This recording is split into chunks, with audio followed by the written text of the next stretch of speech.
Dando continuidade, vamos falar agora da programação puxada e programação empurrada. Agora falando um pouquinho de programação empurrada e programação puxada. Então, na programação empurrada, cada centro de trabalho ele vai empurrar o trabalho para o centro seguinte. Então, vamos pensar em etapas. Se para eu fazer meu produto final eu preciso de 4 etapas, vamos pensar assim: eu realizei a primeira etapa, eu vou empurrar todos esses componentes, o que foi feito na primeira etapa, para a segunda etapa. Realizada a segunda etapa, eu empurro para a terceira, e realizada a terceira, eu empurro para a quarta. Quando eu faço isso, eu não levo em consideração se as etapas seguintes podem utilizar o que eu estou empurrando para elas. Ou seja, se elas já vão utilizar esse material para para executar a etapa seguinte. Tá? Então, eu não levo isso em consideração. Já a puxada, o que acontece? Cada uma das etapas, ela puxa da etapa anterior no momento que ela necessita. Então, o passo e as especificações do que é feito são estabelecidos pela estação de trabalho do consumidor. Então, eu estou aqui na etapa 2, eu necessito do que vem da etapa 1, então eu puxo o que vem da etapa 1.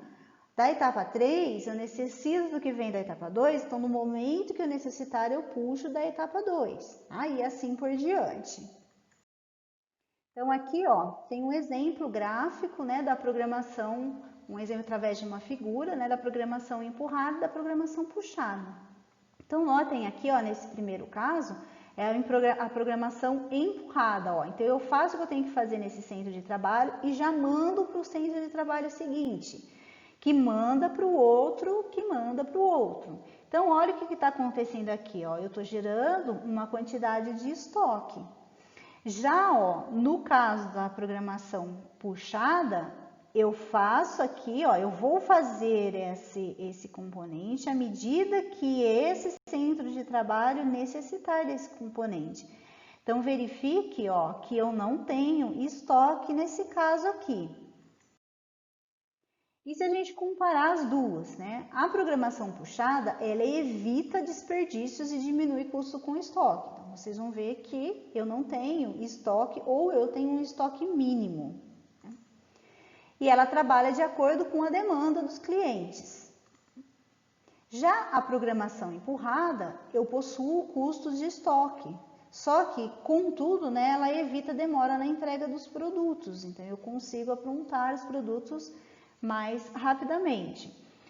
Mais para frente na disciplina, nós vamos estudar o método do MRP e do Just in Time. Então, quando a gente falar de Just in Time, fazendo no tempo que eu necessito, o Just in Time ele utiliza dessa programação puxada. Então, a gente vai relembrar um pouquinho o que é essa programação puxada. E já o MRP, ele já utiliza a programação empurrada. Então, mais para frente, a gente vai voltar aqui nesse assunto dos tipos de programação. E também, uma outra característica da programação empurrada é que a produção é realizada de acordo com uma previsão de mercado. Então, eu faço uma previsão e eu vou produzir de acordo com a demanda que eu tenho, a demanda real, e mais essa previsão de mercado.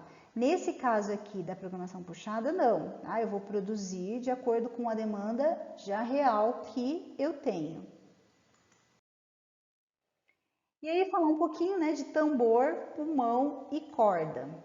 Então essa teoria, ela teve origem na teoria das restrições e na teoria da tecnologia de produção otimizada. Quem quiser saber mais sobre essas duas teorias aqui, sobre a teoria das restrições e a tecnologia da produção otimizada, na aula de vocês, no ambiente virtual, tem o link de um artigo falando sobre os dois tópicos aqui. Tá? Ela nasceu com o intuito de ajudar a decidir exatamente onde deve se ocorrer o controle em todo o processo. Então, ela vai identificar o gargalo da produção. Então, o gargalo é onde a gente precisa ter um maior controle na produção, porque é ali que eu tenho problema. Se eu falhar naquele ponto, eu vou atrasar toda a minha produção. Então, o gargalo, né, nesse sistema tambor, pulmão e corda, o gargalo é o tambor, pois, né, estimula a batida de todo o resto do processo. Então, é a partir dele que eu vou me organizar. O pulmão seria o estoque que eu vou ter, né, para poder fazer com que eu consiga produzir, né, para controlar esse gargalo. E a corda vai ser a comunicação do gargalo com as entradas do sistema. Então aqui, ó, eu tenho uma figura onde dá para vocês observarem melhor. Então, ó, as entradas aqui do sistema estão representadas por essa seta, né? Então, o que são as entradas? As entradas, gente, são as matérias-primas, são os funcionários, são os recursos financeiros, né? Então, é a comunicação, tudo que entra no processo produtivo. Então, notem que aqui a gente tem, ó, começa, né, as entradas, a atividade A, depois vem a atividade B. Aí, ó, eu vou ter o gargalo na atividade C. Então, nesse exemplo, a atividade C é a que deve ter um controle bem específico, porque ela é o gargalo. Ou seja, se eu atrasar nessa atividade aqui, eu atraso as demais atividades. Então, aqui, ó, eu tenho o pulmão, que vai ser um estoque, que eu tenho para que eu não atrase essas atividades aqui, a atividade C. E a corda vai ser a comunicação, ó, dessa entrada aqui com o estoque. Então, a quantidade aqui de estoque vai depender dessa minha entrada, tá? Então, essa aqui é a representação do tambor, pulmão e corda. Então, até a próxima aula.